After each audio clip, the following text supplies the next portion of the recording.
আসসালামু আলাইকুম রহমতুল্লাহ। ওয়ালাইকুম সালাম রহমতুল্লাহ। প্রিয় মহতরাম, আগামী 4ঠা ডিসেম্বর স্মরণকালের বৃহৎ সমাবেশ বাংলাদেশ জামাত ইসলামী নন্দীগ্রাম উপজেলা শাখা কর্তৃক যে ছাত্র যুব সমাবেশের যে আয়োজন করেছেন, এই আয়োজনে আপনাদের পরিকল্পনা এবং এই আয়োজন উপলক্ষে আপনাদের লক্ষ্য উদ্দেশ্য কি, এই বিষয়ে সংক্ষিপ্ত কিছু বলবেন দয়া করে ইনশাআল্লাহ। আলহামদুলিল্লাহ, ভাই প্রশ্ন করেছেন আমাদের উদ্দেশ্য কি, বাস্তবায়নের পরিকল্পনা কি।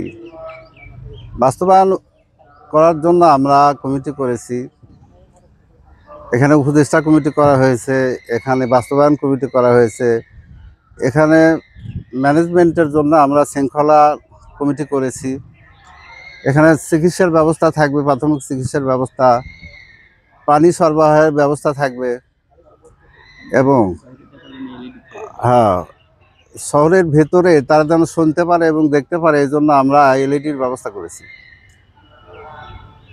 এখানে আমাদের উপস্থিত থাকবেন বিশেষ করে ছাত্র শিবিরের ঢাকা বিশ্ববিদ্যালয়, চট্টগ্রাম বিশ্ববিদ্যালয় এবং রাজশাহী বিশ্ববিদ্যালয়ের নবনির্বাচিত ভিসিগণ।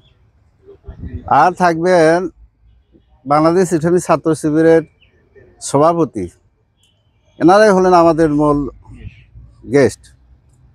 তো উদ্দেশ্য হলো যে আমরা মানুষদেরকে কথা বোঝানো, যেন আমরা একটি ইসলামী সমাজ, ন্যায় ইনসাফপূর্ণ সমাজ প্রতিষ্ঠা করতে পারি। এক্ষেত্রে আমাদের উদ্দেশ্য লক্ষ্য কি, আমরা কিভাবে কাজগুলো করব, এটা মানুষের সামনে তুলে লক্ষ্য। ধন্যবাদ আপনাকে।